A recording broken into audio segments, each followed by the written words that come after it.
انہوں نے اپنی مذہبی شناخت جب بیان کی یہی بیان کی۔ مدارس سے فکر بالکل الگ چیز ہے۔ ظاہر ہے کہ آپ دین پر غور کریں گے یا کسی بھی علم میں کوئی کام کریں گے تو اس سے ایک زاویہ نظر بنتا ہے۔ چنانچہ یہ حنفی، شافعی، مالکی یہ نہ کوئی فرقے تھے، نہ جماعتیں تھیں، نہ ان کا عام لوگوں سے کوئی تعلق ہوتا تھا۔ یہ تو اہل علم کے حلقے تھے، بالکل اسی طرح سے جس طرح کچھ لوگ آکسفورڈ میں پڑھے ہوئے ہیں، کچھ علی گڑھ میں پڑھے ہوئے ہیں، کچھ لاہور کے گورنمنٹ کالج میں پڑھے ہوئے ہیں، تو وہ اپنی ایک شناخت بنا لیتے ہیں۔ اس سے زیادہ کوئی بات نہیں تھی۔ اس طرح کے فرقے جب بنے ہیں تو پھر ان فرقوں کی دعوت دینے کا کام شروع کر دیا گیا۔ اصلاً تو دعوت جب بھی دی جائے گی تو اللہ کے پیغمبروں کی دعوت دی جائے گی۔ اللہ کے پیغمبروں کی دعوت کے لیے دو چیزیں طے کر دی گئی ہیں۔ ایک یہ کہ ہم اللہ کی کتاب پیش کریں گے، اس کو خود قرآن نے اپنا حکم بنا دیا ہے۔ یہ کہا ہے کہ قیامت تک کے لیے انذرکم بہی ومن بلغ۔ اب یہ دیکھیے نا، اس میں بہی یعنی اس قرآن کے ذریعے سے میں تمہیں انذار کر رہا ہوں، میرے بعد بھی یہ انذار جن تک یہ کتاب پہنچے گی اسی طرح پہنچتا رہے گا۔ یہی معاملہ وہاں اختیار کیا ہے جب یہ کہا ہے کہ قرآن نذیر للعالمین ہے، یعنی یہ صرف القریٰ کے لیے، جزیرہ نما عرب کے لیے اللہ کا نذیر نہیں ہے، بلکہ یہ پورے عالم کے لیے اللہ کا نذیر ہے۔ تو بنیادی طور پر تو ہر شخص کو اپنا تعارف مسلمان کی حیثیت سے کرانا چاہیے، کوئی جماعت کوئی اس طرح کی چیز بنانے کا سوچنا بھی نہیں چاہیے، اور اس سے آگے بڑھ کر دعوت بھی اللہ کی کتاب کی بنیاد پر دینی چاہیے۔ وہ مسلمانوں میں چونکہ کام کر رہے ہیں تو مسلمانوں کو تعلیم تربیت کی بھی ضرورت ہوتی ہے، یعنی ان کے لیے وہ مجرد دعوت نہیں رہتی۔ تو تعلیم تربیت جیسے حضور فرماتے تھے اسی طریقے سے اگر آپ کو کرنی ہے تو آپ مسلمات کا انتخاب کریں۔ مسلمات کا میں نے ذکر کر دیا تھا کہ اب آپ توحید بیان کریں گے، آپ آخرت کی منادی کریں گے، آپ پیغمبروں پر ایمان کی دعوت دیں گے، آپ پیغمبر جو دعوت لے کے آئے ہیں اس کی طرف لوگوں کو متوجہ کریں گے، آپ اخلاقیات بیان کریں گے، یعنی وہ چیزیں جو تطہیر اخلاق کے لیے ہیں، جو سنت پیغمبروں نے قائم کر دی ہے اس کو آپ لوگوں کے سامنے رکھیں گے۔ نماز کا اہتمام کرو، نماز کے بارے میں ترغیب دیں گے، اس میں کوئی غلطی ہے اس کی اصلاح کر دیں گے، روزے کے بارے میں، حج کے بارے میں، عمرے کے بارے میں، اور ان کی روزمرہ زندگی میں جو معاملات ہیں ان کو وہ کس طرح پاکیزہ بنائیں۔ ان میں سے کوئی ایسی چیز نہیں ہے جس میں کسی فرقے کی کوئی شناخت ہو، ان میں کوئی ایسی چیز نہیں ہے جس میں بڑے اہل علم کے مابین کوئی اختلاف پیدا ہو جائے۔ اس میں زیادہ سے زیادہ کیا ہوتا ہے، ایک چیز کو بیان کرنے، ایک چیز کو پیش کرنے کے نئے اسالیب وجود میں آتے رہتے ہیں۔ یعنی وہی توحید جو قرآن مجید سے میں نے سمجھی ہے میں اس کو اپنے انداز سے بیان کر دوں گا، اور کوئی دوسرا طالب علم یا صاحب علم اس کو اپنے طریقے سے بیان کر دے گا۔ تو بیان کے اسالیب میں تو کچھ تنوع ہوگا اور وہ ظاہر ہونا چاہیے، لیکن یہ کہ کانٹینٹ یا مشمولات یا محتویات تو ایک ہی رہیں گے، ان میں کیوں تبدیلی آئے گی؟ تو واعظین کے لیے اصل میں یہ ایک حد ہے، انہیں اپنے لیے اس حد کو ماننا بھی چاہیے اور سمجھنا بھی چاہیے۔ تاہم انسان کا معاملہ یہ ہے کہ اس کو جتنا چاہے آپ اس کے حدود بتائیں وہ ان میں رہتا نہیں۔ اللہ تعالیٰ نے پہلے دن سے پوری انسانیت کو یہ بتایا کہ تمہارے علم کی حد یہ اقطار السماوات والارض ہے، تم اس سے نکل نہیں سکتے۔ لا تنفذون الا بسلطان، یعنی یہ جو زمان و مکان کی دنیا ہے یہ بنا دی گئی ہے، تمہارا علم شروع بھی اس سے ہوتا ہے، تمہارا علم ختم بھی اس پر ہو جاتا ہے۔ لیکن انسان نے کیا کیا، اس نے اپنی ما بعد طبیعت بنانے کی صحیح شروع کر دی۔ اور یہ دیکھیے 2500 سال تک کتنے بڑے لوگ ہیں، اساطین ہیں فلسفے میں جو پیدا ہوئے، یونان میں پیدا ہوئے، مغرب میں پیدا ہوئے، اور ہمارے یہاں پیدا ہوئے۔ اتنی کوشش کے باوجود اس باب میں کسی ایک چیز کو بھی متفق علیہ طور پر پیش کرنا ممکن نہیں ہو سکا۔ کیوں نہیں ہو سکا؟ اس لیے کہ ہم اپنے حدود سے آگے چلے گئے۔ جس وقت انسان نے یہ فیصلہ کیا کہ وہ اس دنیا میں، اس کائنات میں، یہ جو مادے کی دنیا ہے اور نفس کی دنیا ہے، یہاں دو ہی چیزیں ہیں جو ہمارے مشاہدے میں آتی ہیں، نفس ہے اور مادہ ہے۔ نفس بھی ہمارے سامنے اپنی حقیقت کے لحاظ سے نہیں آتا بلکہ اپنی صفات کے لحاظ سے آتا ہے۔ تو جب ان دو چیزوں کو موضوع بنا کے لوگوں نے کوشش کی کہ وہ علم وجود میں لائے، تو آپ یہ دیکھیے کہ سائنس میں کتنی ترقی ہوئی، سوشل سائنسز میں کتنی ترقی ہوئی۔ آپ صرف علم نفسیات ہی کا مطالعہ کریں، وہ لوگوں کے لیے کتنی بڑی چیز بن گیا، اس لیے کہ انہوں نے نفس جس طریقے سے اپنا اظہار کرتا ہے، نفس کے مظاہر کا مطالعہ شروع کر دیا۔ نفس کا مطالعہ تو ممکن ہی نہیں تھا، اس لیے کہ وہ ہماری گرفت میں نہیں آتا، ہمارے حواس کی گرفت میں نہیں آتا، عقل کی گرفت میں بھی نہیں آتا، اس کے مظاہر ہے یا اس کا جو کردار سامنے آتا ہے۔ تو یہ بات جیسے ہی مان لی گئی تو علم کی ایک دنیا پیدا ہونا شروع ہو گئی۔ انسان نے نہیں مانا۔ یہی بات آپ ایک وائز کو بتانے کی صحیح کرتے ہیں کہ بھائی ایک تو اللہ کی کتاب پیش کرو، اللہ کی کتاب پڑھ کر سناؤ، اللہ کی کتاب کو مختلف پہلوؤں سے لوگوں کے سامنے رکھو، اس لیے کہ دعوت کا سب سے بڑا مجموعہ تو خود اللہ کی کتاب ہے۔ یا آپ اس کو یہ بتاتے ہیں کہ مسلمات تک محدود رہو، تو اس میں شبہ نہیں ہے کہ بعض لوگ اس کی پوری احتیاط کرتے ہیں۔ جیسے مثال کے طور پر آپ مولانا الیاس کی باتیں سنیں تو آپ کو بڑی حد تک وہ اس دائرے کے اندر رہتے محسوس ہوں گے۔ اسی طرح اور بعض لوگوں کے بارے میں بھی، بس مولانا اشرف علی تھانوی صاحب کے مواعظ میں بھی اس کا بڑا لحاظ ہوتا ہے۔ جب وہ عام لوگوں کو واعظ کرتے ہیں، تاہم ہو جاتی ہیں کوتاہیاں، اس میں غلطیاں بھی ہو جاتی ہیں، اس سے بھی کوئی خاص فرق نہیں پڑتا، اس لیے کہ جو دوسرے علماء موجود ہیں، یعنی اچھے معلمین موجود ہیں، اچھے محققین موجود ہیں، اور پھر سب سے بڑھ کر مجتہدین، وہ ان غلطیوں کی اصلاح کرتے رہتے ہیں، ان کے بارے میں توجہ بھی دلاتے رہتے ہیں۔ یہ لوگ بڑے ضروری ہیں۔ اس کی وجہ یہ ہے کہ اللہ تعالیٰ جو عام انسان پیدا کرتا ہے، ان کی ایک بہت بڑی تعداد نہ تو چیزوں کو علمی طریقے سے سیکھنے کا مزاج رکھتی ہے، بہت تھوڑے لوگ ہوتے ہیں۔ یعنی یہ تو ہمارے ہاں ہے، ایک خاص طرح کا نظام تعلیم بنا کے ہم یکساں توقعات پیدا کر لیتے ہیں۔ خدا نے بندے جس طرح بنائے ہیں ان میں زیادہ تر لوگوں کا یہ مزاج نہیں ہوتا، وہ موٹیویشن کے مقام پر ہی متعلق ہوتے ہیں کسی چیز سے۔ یعنی آپ نے بنیادی حقائق بتا دیے ہیں، بنیادی چیزوں کے بارے میں ان کی عقل عام فیصلہ بھی کر لیتی ہے، اور ان کو وہ پوری طرح سمجھ بھی لیتے ہیں۔ آپ ان کو قرآن پڑھ کے سنائیے، آپ ان کے سامنے مسلمات دین رکھیے، ان کے کچھ سوالات ہوں گے، ان کے آپ سے وہ جواب پالیں گے، لیکن ان کے یہاں بنیادی چیز کیا ہوتی ہے کہ ان کو ایک ترغیب چاہیے ہوتی ہے، ترہیب چاہیے ہوتی ہے۔ واعظین یہ خدمت تاریخ میں انجام دیتے رہے، اچھے واعظین نے، اور مسلمان معاشرے کے اندر ان کا بڑا مقام بھی رہا ہے۔ اس زمانے میں بھی بعض ایسے لوگ پیدا ہوئے ہیں جنہوں نے لوگوں میں بڑی پینیٹریشن کی ہے اور ان کی پذیرائی ہوئی ہے، یعنی ان کا راستہ نکلا ہے لوگوں کے اندر۔ عام لوگ زیادہ تر انہی سے متعلق بھی ہوتے ہیں، انہی سے سیکھتے بھی ہیں، انہی کے ذریعے سے ان کے اندر کچھ تبدیلیاں بھی آنے کے امکانات ہوتے ہیں۔ تو اس لیے یہ کوئی تحقیر کی یا تصغیر کی بات نہیں ہے کہ وہ واعظین ہیں، یہ اپنی جگہ ایک پورا شعبہ ہے، اس کے البتہ حدود ہیں، اور ان حدود کا اگر لحاظ نہ رکھا جائے، یہ حدود کا لحاظ دونوں طرف سے ہونا چاہیے۔ خود واعظ اس بات کا خیال رکھے کہ اس کے حدود کیا ہے، اور سننے والے یہ خیال رکھیں کہ مسلمات کی بات کے بعد اگر وہ اپنے حدود سے تجاوز کرتا ہے تو وہ پھر اس بات کو ضرور دوسرے اہل علم سے سمجھیں۔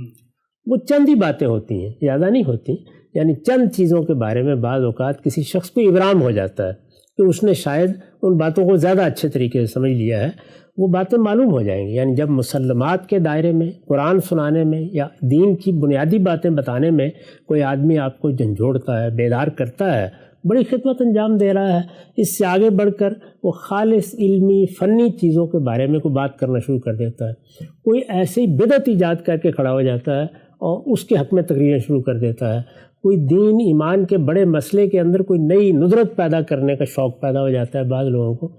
ایسے موقعوں کے اوپر جہاں ان کو نصیحت کرنی چاہیے، وہاں عام لوگوں کو بھی یہ بتانا چاہیے کہ جیسے ہی وہ یہ محسوس کریں کہ یہ اس دائرے سے باہر کی بات ہے، تو پھر دوسرے محققین، دوسرے علماء، اچھے معلمین سے اس مسئلے کو سمجھیں۔ ایسے معاملات 10-15 سے زیادہ نہیں ہوتے، اس میں ہر آدمی کو محتاط رہنا چاہیے کہ جس سطح کی بات وہ سن رہا ہے وہ اس کے لیے مفید ہے، یعنی وہ اس کے دل پر اثر کرتی ہے، اس کو دین سے متعلق کرتی ہے، اس کی اصلاح کا ذریعہ بنتی ہے، لیکن ایسا نہ ہو کہ وہ اپنے علم میں کسی بڑی غلطی کا مرتکب ہو جائے۔ اور پھر چونکہ اس سطح پر باتیں کی بھی ایسے جاتی ہیں کہ وہ انسان کے لیے ایک جذباتی مسئلہ بن جاتی ہیں، علم اصل میں جذبات کی چیز نہیں ہے۔ اسے چاہیے کہ اس موقع کے اوپر علماء کی طرف رجوع کر لیں، یعنی وہ علماء جو اس سے اوپر کا کام کرنے کے لیے خدا نے پیدا کیے ہو۔ تو بالکل واضح ہو گیا غم صاحب، واعظین کو اپنے وعظ کے حدود اربع کیا متعین کرنے چاہیے، کانٹینٹ کیا ہونا چاہیے، پیشکش کیسی ہونی چاہیے، سب چیزیں زیر بحث آئیں۔ اچھا غم صاحب، عام طور پر جو ایک تصور بنتا ہے جب آپ کسی واعظ کو سنتے ہیں تو ہوتا یہ ہے کہ واعظ کرنے کا جو محرک ہے اس کا یہ ہوتا ہے کہ لوگوں میں جذبہ اجاگر کیا جائے. اسی لیے ہم نے دیکھا کہ واعظین بڑے جذباتی ہوتے ہیں, ان کا لب و لہجہ بھی ایک جذباتی انداز کا ہوتا ہے, بعض رونے دھونے کے انداز میں چلے جاتے ہیں, بعض جوشیلی خطابت میں چلے جاتے ہیں. پوچھنا میں آپ سے چاہتا ہوں, آپ نے یہ بھی فرمایا ان لوگوں کی ضرورت بھی ہے, ایک عام آدمی ظاہری بات ہے فلسفے کی گتھیاں سلجھاتے ہوئے یہ علمی فکری مشاغافیاں نہیں کرتا, وہ تو بات سنتا ہے, سیدھی بات سنتا ہے اور کانوں میں پڑتی ہے اور اس پہ پھر عمل کرتا ہے. اس میں جو جذبہ محرکہ ہے وہ کیا ہونا چاہیے؟ کیونکہ واعظین کے ہمیں جذبات نظر آتے ہیں اور وہ یہ کہتے ہیں کہ ہم جذبات اجاگر کرنا چاہتے ہیں. تو اگر علم فکر کی بات کی جائے تو اس کے لیے تو ظاہری بات ہے دلائل ہوں گے اور بورنگ بھی ہو جائے گی. تو جذبات کو پہنچانا مقصود ہے لیکن پھر تقریر بھی جذباتی نہ ہو, یہ کیسے ممکن ہے؟ میرے نزدیک یہ بڑی خطرناک بات ہے کہ میں لوگوں کو جذبات میں لانا چاہتا ہوں. نہیں, اس کی کوئی ضرورت نہیں. کیا خدا نے آپ کو جذبہ دیا ہے؟ یعنی آپ کی شخصیت کیا ہے؟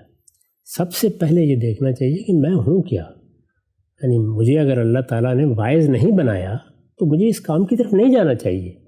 واعظ کے اندر ایک طبعی رقت ہوتی ہے, وہ اپنی بات کہتا ہے تو جذبے اور ترغیب ہی کے اسلوب میں کہتا ہے. یہ اس کا نیچرل اسلوب ہے, یہ خدا نے اس کو دیا ہوتا ہے. اسے اس کے لیے کسی تکلف کی ضرورت نہیں ہوتی. وہ بات کرے گا تو بعض اوقات وہ کوئی بہت زیادہ علمی فکری مقدمات نہیں قائم کرے گا, بعض اوقات اس کے ہاں بہت منطقی ربط بھی نہیں ہوگا باتوں میں, یعنی بہت سے منطقی مغالطوں کا مجموعہ ہو جائے گی بات. ایسا بھی ہوتا ہے بعض اوقات, میں نے بہت اچھے واعظوں کو سنا ہے, ان کے یہاں بھی یہ چیز ہو جاتی ہے. وہ ان کی اپنی شخصیت کا ظہور ہونا چاہیے. دین کا معاملہ ایسا نہیں ہے کہ آپ اس میں کوئی خاص طرح کا پیرہن پہن لیں, خاص طرح کا چوغا پہن لیں, خاص طرح کا عبایا پہن لیں اور اس سے اپنی شخصیت لوگوں کے سامنے رکھیں. نہیں, ہمارے دین نے بھی ہمیں یہ سکھایا ہے اور اللہ تعالیٰ نے انسان کو جو ایک سال فطرت دی ہے وہ بھی اسی بات کا تقاضا کرتی ہے کہ آپ جو کچھ ہیں اس کا ظہور ہونا چاہیے. ایک شخص کو اگر اللہ تعالیٰ نے جذبہ عطا فرمایا ہے, اس کے اندر جذبہ فراما ہے, تو اس کا ظہور ہو جائے گا. اور جذبہ عمل کے لیے بڑی قیمتی چیز ہے. یعنی جس وقت آپ نے بنیادی مقدمات کو سمجھ لیا تو اب اس کے بعد جذبہ ہی چاہیے, حوصلہ, جذبہ, ہمت, یہی چیزیں چاہیے ہوتی ہیں. تو ایک واعظ کیا کرتا ہے؟ وہ حوصلہ بڑھاتا ہے, ہمت پیدا کرتا ہے, جذبے کو بیدار کرتا ہے, اس لیے کہ خود اس کے اپنے اندر یہ چیز موجود ہوتی ہے. تو جب وہ اس کا اظہار کرتا ہے تو از دل خیزت بر دل ریزت, دل سے بات اٹھتی ہے, وہ دلوں میں اپنی جگہ بھی بنا لیتی ہے. تو واعظین کو دیکھنا چاہیے. اگر کسی آدمی کو یہ معلوم ہو کہ اس کو اللہ تعالیٰ نے ایسا مزاج ہی نہیں عطا فرمایا, بہت سے لوگ ہیں جن کے ہاں رقت اس طرح سے نہیں ہوتی, طبیعت کے اندر وہ نرمی نہیں ہوتی جو ایک واعظ کے اندر ہونی چاہیے. نرمی اپنی ذات میں ایک بڑی خوبی ہے, لیکن اللہ تعالیٰ نے اس میں بھی بڑا تفاوت رکھا ہے درجات کا. کسی شخص کے ہاں وہ بہت فراواں ہوگی اور کسی شخص کے ہاں وہ نیچے ہوگی. جو لوگ خاص علوم سے متعلق ہوتے ہیں یا بڑے محقق ہوتے ہیں, ان کے ہاں ایک خاص طرح کی خشکی در آتی ہے بعض اوقات, وہ اس کے لیے موضوع نہیں ہوتے. تو اس لیے جس کو اللہ تعالیٰ نے یہ سوز و گداز دیا ہے, جس کی طبیعت میں, جیسے کہ قرآن مجید نے سیدنا یحییٰ کے بارے میں کہا ہے کہ حنانا, یعنی اس کے اندر ایک خاص طرح کا ذوق و شوق اور ایک خاص نوعیت کا سوز و گداز تھا.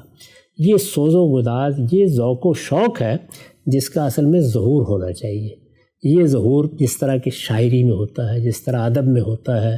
تو عام طور پر واعظین حضرات شعراء بھی رہے ہیں اور واعظین حضرات اچھی شاعری کو بھی لوگوں تک بات پہنچانے کا ذریعہ بناتے رہے ہیں. یہ چیز ان کے ہاں آپ سے آپ انتخاب میں آ جاتی ہے.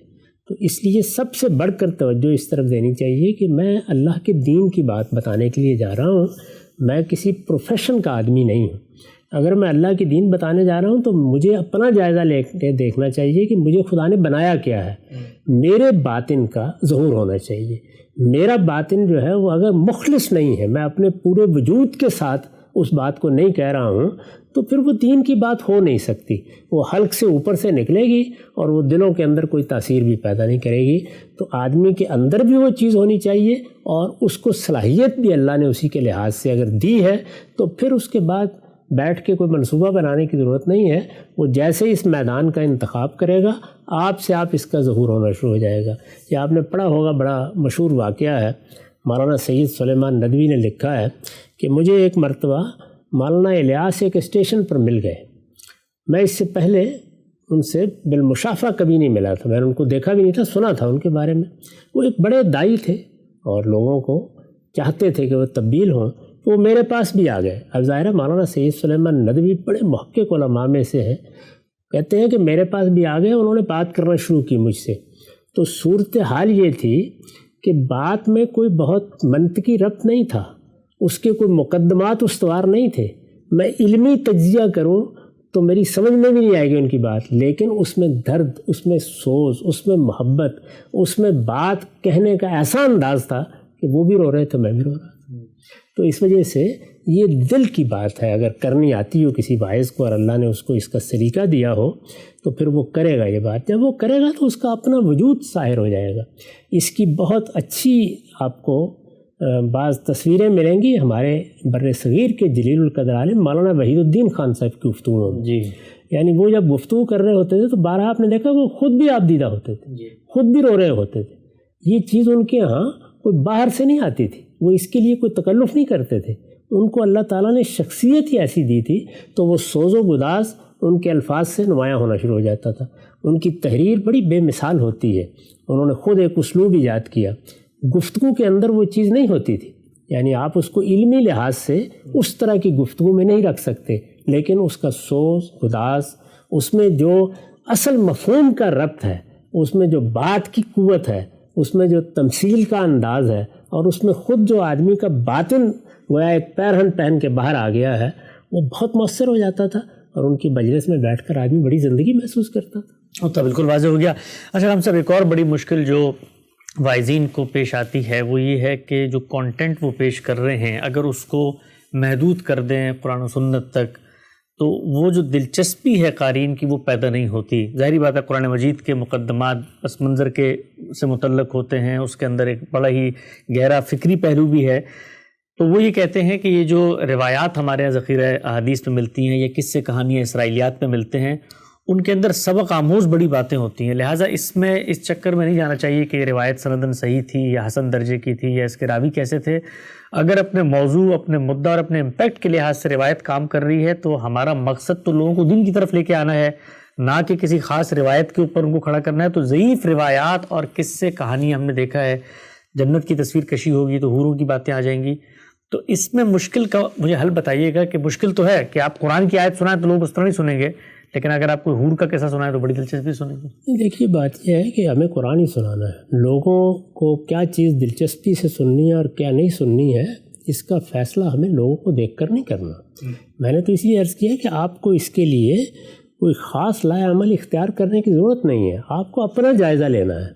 اگر آپ کو قرآن کے ساتھ محبت ہے تو آپ حیران کن طریقے سے دیکھیں گے کہ اللہ کی کتاب آپ پڑھ رہے ہوں گے، لوگ اس کا مطلب بھی نہیں سمجھ رہے ہوں گے اور وہ ان کے دلوں میں ترازو ہوگی. ہمارے ہاں عطاء اللہ شاہ صاحب بخاری کے بارے میں بیان کیا تھا کہ وہ قرآن پڑھتے تھے تو معلوم ہوتا تھا کہ پورا مجمع ان کی گرفت میں آ گیا ہے، قرآن ہی پڑھ رہے ہوتے تھے. یعنی قرآن جب پڑھا جاتا ہے یا قرآن جب سنایا جاتا ہے، اور میں نے اس سے پچھلی نشست میں بھی عرض کیا تھا، خود میں نے ایک صاحب علم کو دیکھا کہ وہ قرآن سے ساری بات کرتے تھے، قرآن مجید ہی ان کی دعوت کا موضوع ہوتا تھا، لیکن لوگ اس طرح سنتے تھے کہ آپ اندازہ ہی نہیں کر سکتے. تو یہ اصل میں قرآن مجید کے معاملے میں ایک تصغیر کا انداز ہے. لوگوں کو یہ کبھی اندازہ نہیں ہو سکا کہ کس درجے کی کتاب ہے، اس کے اندر کیا روح ہے. اس کی تو آپ بغیر سمجھے بھی اگر لوگ اس کو پڑھیں تو اس کے افکار خیالات سے قطع نظر اس کے اندر جو اللہ تعالیٰ نے تاثیر رکھتی ہے وہ دلوں کے اندر اترت چلی جاتی ہے. تو اس لیے یہ بات صحیح نہیں ہے. باقی رہ گئی یہ بات کہ آپ کوئی موضوع روایت بیان کر دیں، آپ ایک جھوٹی بات بیان کر دیں، آپ ایک بالکل بے معنی قصہ بیان کر دیں اور پھر بیان کریں تو کس کی طرف نسبت دیکھ کریں گے؟ رسول اللہ کی طرف. یہ معلوم ہے کہ وہ کتنی سنگین بات ہے. یعنی آپ نے یہ فرمایا ہے کہ وہ آدمی اپنا ٹھکانہ جہنم میں بنا لے جو میری طرف کسی غلط بات کی نسبت کرے. تو میں نے اسی لیے یہ عرض کیا تھا کہ تمثیل کے اسلوب میں کوئی واقعہ آپ نے سنا دیا، جس طرح کے سادی سناتے ہیں، جیسے کہ شیخ اتار سناتے ہیں، جس طرح کے مثال کے طور پر رومی سناتے ہیں، جس میں یہ واضح ہوتا ہے مخاطب کے اوپر کہ یہ تمثیل ہے، اس کے ذریعے سے مجھے بات بتانا مقصود ہے. لیکن اللہ کے پیغمبر کی طرف کوئی جھوٹی بات، کوئی گھڑی ہوئی بات پھر یہ کہ یہ دیکھنا چاہیے آپ اس میں بات کیا بیان کر رہے ہیں. جو بات آپ بیان کر رہے ہیں اگر وہ آخرت کی ترغیب ہے تو چلے ہو گئی, اگر اس میں توحید ہے تو ہو گئی, اس میں اگر دین سے متعلق کوئی ایسی چیزیں بیان کی گئی ہیں فلاں عمل کا یہ اجر مل جائے گا, حوروں کے بارے میں یا اسی طرح جنت کی چیزوں کے بارے میں قرآن مجید نے جو تصویریں کھینچ دی ہیں اس کے علاوہ کوئی تصویریں ہوں گی تو سری جھوٹ ہوگا, وہ تو اللہ پر جھوٹ باندھنے کے مترادف ہے.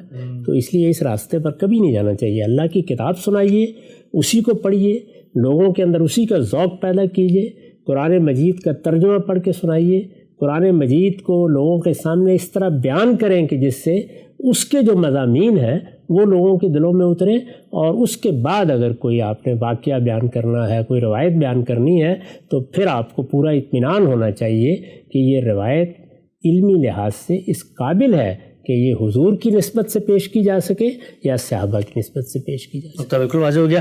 اچھا ہم سب ایک محرومی کا جو احساس ہوتا ہے واعظین حضرات کو وہ یہ کہ اگر ہم نے قرآن مجید ہی پڑھ کے سنانا ہے تو لوگ ہمیں کیوں سنیں گے, لوگ تو قرآن مجید جا کے پڑھ لیں گے خود ہی. لیکن ہم یہ دیکھتے ہیں کہ ہر صاحب علم ہو, ہر واعظ ہو, اس کا اپنا ایک ورلڈ ویو ہوتا ہے, اس کا ایک اپنا ایجوکیشنل بیک گراؤنڈ ہوتا ہے, اس کا اپنا ذوق ہوتا ہے. بعض لوگ شاعری سے شغف رکھتے ہیں, بعض لوگوں کو ادب اور لطافت سے دلچسپی ہوتی ہے, بعض لوگ تاریخ کو دیکھنا چاہتے ہیں.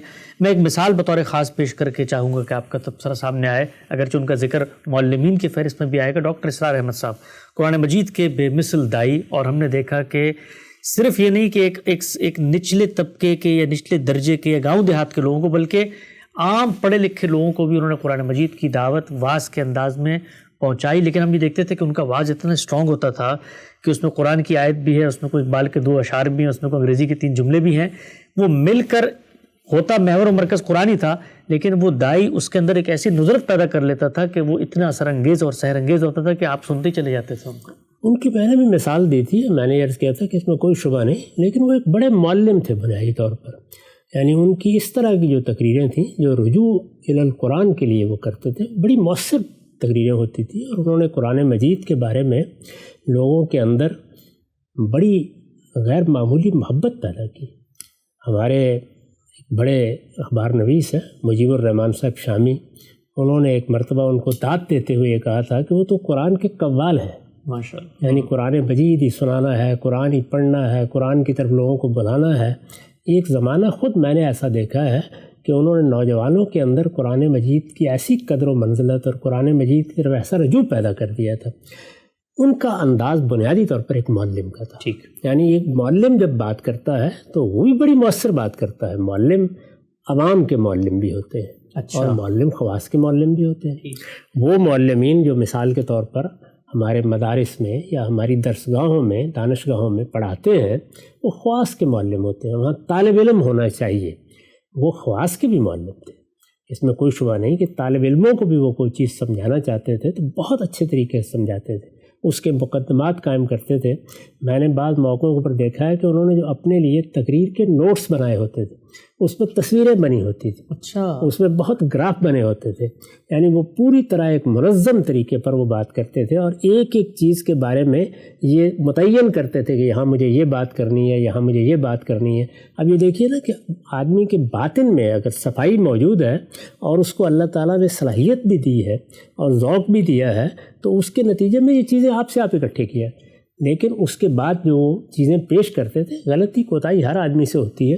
اس میں اگر بنیادی کانٹینٹ آپ دیکھیں تعلیم کا تو اللہ کی کتاب ہے. اللہ کی کتاب کے بعد اگر کوئی چیز ہے تو مستند روایات. یعنی یہ نہیں ہے کبھی کسی موقع پر کوتاہی ہو گئی, وہ ایک بالکل الگ چیز ہے, لیکن بالعموم اس کا جتنا بھی کانٹینٹ تھا ان کے اس واعظ کا یا ان کی گفتگو کا یا ان کی تعلیم کا, اس میں یہی چیزیں ہوتی تھیں. پھر اس کے بعد ان کی اپنی ایک انڈرسٹینڈنگ بھی تھی. معلمین کے معاملے میں آپ یہ نہیں کر سکتے کہ ان کی انڈرسٹینڈنگ سے آپ غیر متعلق کر دیں. واعظین کے بارے میں تو میں یہ کہوں گا کہ ان کو کوشش کرنی چاہیے کہ وہ اپنا دائرہ لوگوں کے جذبے تک محدود رکھیں, یعنی ان کے اندر ایک روح پیدا کریں, ایک زندگی پیدا کریں, ایک حرارت پیدا کریں. یہ ان کے لیے زیادہ موضوع ہے. لیکن معلمین اس سے اوپر کا درجہ ہے. معلمین تو اصل میں چیزوں کو ذہن میں اتارتے ہیں. دیکھا ہوگا آپ نے کہ بڑے اچھے معلمین بعض اوقات ہمیں مل جاتے تھے ہماری درسگاہوں میں, جو مشکل سے مشکل مضمون کو, یعنی کسی مضمون میں دل نہیں لگ رہا, بعض لوگ ایسے ہوتے ہیں نا ریاضی کے ساتھ مناسبت ہی نہیں پیدا ہو رہی, لیکن ایک معلم ایسا مل گیا کہ جس نے ریاضی سے آپ کے اندر عشق پیدا کر دیا. جی ہوتا ہے. اسی طرح کوئی معلم مل گیا جس نے سائنس کے بارے میں آپ کا دل کھول دیا. مجھے خود اس کا تجربہ ہوا ہے کہ کسی علم کے ساتھ مناسبت نہیں ہے، لیکن کسی اچھے استاد نے اس علم کو اس طریقے سے پیش کیا یا اس طریقے سے پڑھایا کہ اس علم کے سوا کسی اور چیز کی طرف دلچسپی لینا مشکل ہو گیا. یہ چیز بعض اوقات معلمین میں ہوتی ہے. تو میں نے عرض کیا کہ یہ ایک تو واعظین ہے، اس کے بعد جو معلمین ہیں یہ عوام کے بھی ہوتے ہیں، خواص کے بھی ہوتے ہیں. اچھا. اور عوام کے معلمین جو ہیں ان میں وہ سب خوبیاں ہوتی ہیں جو آپ نے بیان کی ہیں. یعنی ظاہر ہے کہ وہ اپنے مخاطب کو اس کی نفسیات کے لحاظ سے وہ کن چیزوں سے دلچسپی لیتا ہے، اس میں شعر بھی ہوگا، اس میں واقعہ بھی ہوگا، اس میں حالات بھی ہوں گے، اس میں ان کے اپنے بعض زندگی کے تجربات بھی ہوں گے. وہ ساری چیزیں مل جاتی ہیں تعلیم میں.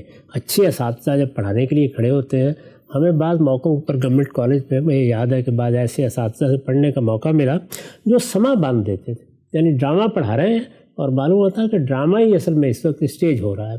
یہ سب خصوصیات لوگوں میں ہوتی ہیں اور اس پہ کوئی شبہ نہیں ہے کہ ہمارے ڈاکٹر صاحب اس معاملے میں بہت بے مثال معلم تھے. نقطہ بالکل واضح ہو گیا. اچھا اکرم صاحب، یہ جو واعظین حضرات ہیں ہم نے دیکھا ہے کہ ظاہری بات ہے عوام سنتی ہے اور عوام بڑی تعداد میں ہوتی ہے، نظریاتی لوگ اور علم شناس لوگ تو کم تعداد میں ہوتے ہیں، تو پذیرائی بہت ہوتی ہے ان کی. ہم نے دیکھا ہے کہ اس وقت بھی اگر آپ یوٹیوب پہ دیکھیں جو زیادہ سننے والے، جن کے زیادہ سبسکرائبر یا فالوورز آج کی زبان میں کہتے ہیں، وہ ان واعظین کے ہوتے ہیں بنسبت جو ہمارے معلمین یا محققین یا مجتہدین ہیں. اب جہاں پر عوامی پذیرائی آتی ہے وہاں پر ظاہری بات ہے ایک طرح کی آزمائش بھی آ جاتی ہے.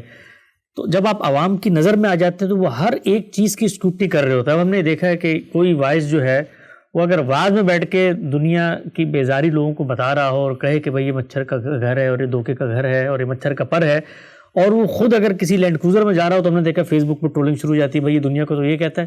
اس کا کیا حل ہے کہ اب وہ واعظ نے بتانا بھی ہے کہ بھئی آخرت کی طرف جاؤ، یہ دنیا پرستی سے نکلو، لیکن وہ خود بھی ایک ظاہری بات ہے، ایک شخصیت ہے، اس کو بھی گاڑی چاہیے، وہ بھی سفر کرے گا. تو لوگ پھر وہ جو واعظ وہ بتاتا ہے اس کو اسی میں پرکھنا شروع کر دیتے ہیں. یہ تو ہوگا، یعنی یہ تو ہوگا بھائی. وہ کہتے ہیں نا کہ اگر آپ نے اس دنیا میں زندگی بسر کرنی ہے تو اس میں پھر جو ہونا ہے وہ تو ہوگا ہی. لوگ ہیں، لوگوں نے چیزوں کو ایک خاص جگہ سے دیکھنا ہے. وہ یہ ممکن نہیں ہے کہ آپ کی زبان سے نکلنے والے الفاظ کو آپ کی زندگی سے متعلق کر کے نہ دیکھیں. ان کی بھی تربیت ہونی چاہیے اور واعظین کی بھی. واعظین بھی بعض اوقات جب جوش خطابت میں کوئی بات بیان کرنا چاہتے ہیں تو وہ ان حدود سے تجاوز کر جاتے ہیں جو حدود اللہ نے بیان کر دی ہیں. اللہ تعالیٰ نے قرآن مجید میں جس دعوت پر ہم کو کھڑا کیا ہے اس میں تو ایسی کوئی بات نہیں ہے کہ آپ کو کوئی فقیری اختیار کر لینی چاہیے یا آپ کو جنگل میں چلے جانا چاہیے یا آپ کو کسی اچھے گھر میں نہیں رہنا چاہیے. اس میں سے کون سی بات ہے جو قرآن میں کہی گئی ہے؟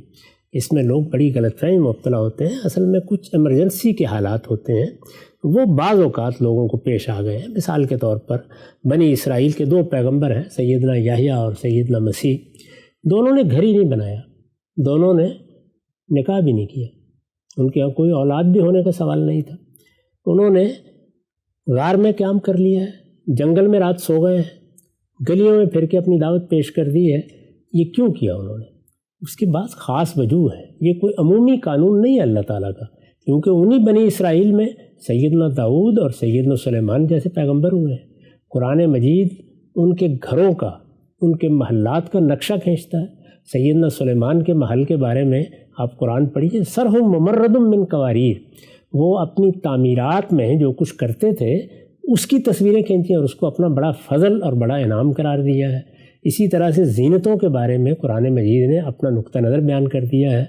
تو یہ اصل میں ہوتا یوں ہے کہ بعض موقعوں کے اوپر جیسے کہ مسیحیوں کیا ہوا، کوئی خاص سبب بنتا ہے، وہ سبب وہاں پہ بالکل واضح ہے، انہوں نے بتایا ہے. آپ انجیل کو پڑھیں تو سیدنا مسیح یہ بات بتاتے ہیں کہ میری قوم پر اللہ کا عذاب آ رہا ہے، اب اس کی جڑوں پر کلہاڑا رکھ دیا گیا ہے، یہ درخت اب گرنے والا ہے، اس میں میں گھر کہاں بناؤں اور اس میں بچے کہاں پیدا کروں؟ یہ مجھے اب آخری درجے میں ان کو یہ بات کہنی ہے اور چلے جانا ہے. یہ ایک خاص مقام اور مرتبہ. اسی طرح رسالت میں آپ صلی اللہ علیہ وسلم کو ہجرت کرنا پڑی. ہجرت سے پہلے آپ معمول کی زندگی بسر کر رہے تھے، اور آپ اگر پڑھیے تو معلوم ہوگا کہ بالعموم لوگ یہ کہتے تھے کہ بڑے متمول آدمی ہیں. یعنی آپ نے تجارت کی، آپ کے حالات بہت اچھے تھے، آپ کے یہاں کھانے اور اس طرح کی بہت سی چیزوں کی دعوتیں ہوتی تھیں. وہ اسی طرح ہوتی تھی جس طرح کے لوگوں کو عام طور پر دعوتیں ملتی ہیں. لیکن اس کے بعد کیا ہوا؟ اس کے بعد یہ کہ جب آپ نے ہجرت کی تو ہجرت کرنے کے بعد اب ظاہر ہے کہ آپ کے اوپر ایک ذمہ داری آ گئی، اور ذمہ داری کی نوعیت یہ تھی کہ مہاجرین کے قافلے آ رہے تھے، ان کو کہیں سیٹل کرنا تھا. اس میں آپ نے یہ فیصلہ کیا، 4-5 سال ایسے گزرے ہیں کہ میں اب بالکل فقر کی زندگی بسر کروں گا جب تک میں ان مہاجرین کے معاملات طے نہیں کر لیتا. یہ ایمرجنسی کے خصوصی حالات کے معاملات ہوتے ہیں. عام زندگی یعنی عام حالات میں جو زندگی بسر کی جاتی ہے وہ معمول کی زندگی ہونی چاہیے، اس میں اعتدال رہنا چاہیے. وہ بات جو قرآن مجید نے کہی ہے کہ میری پیدا کی ہوئی زینتوں کو حرام کس نے کیا ہے، یہ سب اللہ تعالیٰ نے اپنے بندوں ہی کے لیے پیدا کی ہیں. تو دین کا تصور صحیح ہو، بات کو بیان کرنے کا طریقہ صحیح ہو، اور بات اسی اعتدال سے کہی جائے تو میرا خیال ہے کہ پھر اس طرح کی بات نہیں ہوتی. دونوں جانب حدود سے تجاوز ہو جاتا ہے. یعنی بعض لوگوں کو جب اللہ تعالیٰ کچھ فراخی دیتا ہے تو وہ اس فراخی سے فائدہ اٹھانے میں بھی حدود سے تجاوز کر جاتے ہیں، اور جو لوگ ان کی بات سن رہے ہوتے ہیں ان کو جب بات سننے کو ملتی ہے تو ان کی کوشش یہ ہوتی ہے کہ گویا یہ تو فقر کی دعوت ہے جو ہمیں دی جا رہی ہے. یہ سارا عدم توازن ہے، اور بدقسمتی یہ ہے کہ انسان سے ہو جاتا ہے. اللہ کے پیغمبر ہی اس معاملے میں آخری درجے میں اعتدال پر قائم ہوتے ہیں. کرنا یہ چاہیے کہ بیان کرنے والے بیان کو بالکل درست اور متوازن رکھیں، اس میں جو اللہ کی قائم کردہ میزان ہے اس میں خلل نہ آنے دیں، اور سننے والے بھی ان کو انسان سمجھیں اور ان کی بات سنیں. تو بالکل واضح ہو گیا ہم سب سننے والے بھی ان کو انسان سمجھیں. ہم نے دیکھا ہے بالعموم کہ مذہبی لوگوں کے بارے میں جو ایک بینیفٹ ہے عام طور پر ہم دینے پر آمادہ نہیں ہوتا. ہم سے مجھے یاد آ رہا ہے ہم نے بچپن میں ایک ڈرامہ دیکھا تھا جس میں دکھایا گیا کہ ایک شخص سی ویو پہ گیا ہے کراچی کے ساحل سمندر پہ، اور وہاں اس نے اپنے مسجد کے مولوی صاحب کو دیکھ لیا تو اچانک سے کہا کہ مولوی صاحب آپ بھی یہاں پر. تو ہمارے ہاں اگر کوئی شخص مذہبی آدمی کو تفریح کر رہا ہو، اپنی بیوی کے ساتھ آئس کریم کھا رہا ہو، کہیں پر وہ بچوں کو کھلونے دلوا رہا ہو، تو اس کے بارے میں یہی ہوتا ہے کہ بھائی اس کے بارے میں تو یہی ہے کہ یہ دھونی رمائے گا، کہیں جا کر بیٹھ جائے گا، لیکن ہم اس کو وہ بینیفٹ نہیں دیتے. وائزین کا کیا کردار ہونا چاہیے، وائزین کا حدود کیا ہے، وائزین کو کن موضوعات کا انتخاب کرنا چاہیے، اور کیا وہ قواعد ہیں جن کا خیال رکھنا چاہیے، سب کچھ ہم سب کے ساتھ زیر بحث آیا. سلسلہ گفتگو کو آگے بڑھائیں گے اور جانیں گے معلمین کے بارے میں، محققین اور مجتہدین کے بارے میں. وقت یہاں پہ ختم ہوتا ہے، دوبارہ حاضر خدمت ہوں گے. اب تک آپ کا بہت شکریہ.